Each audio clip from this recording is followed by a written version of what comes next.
This is the heart of GOF POS, where every sale happens.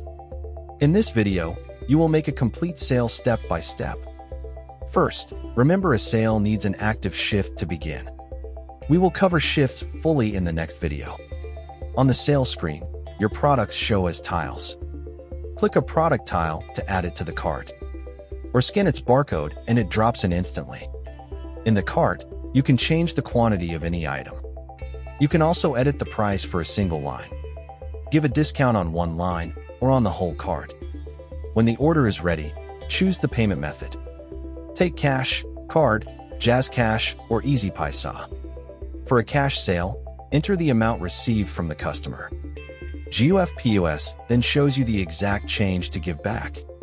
You can pick a customer so the sale is recorded to them. Need to serve someone else first? Hold the sale. The held sale waits safely so you can resume it later. When everything looks right, click Checkout to finish. The sale is saved and the receipt is ready at once. And just like that, you have completed a sale.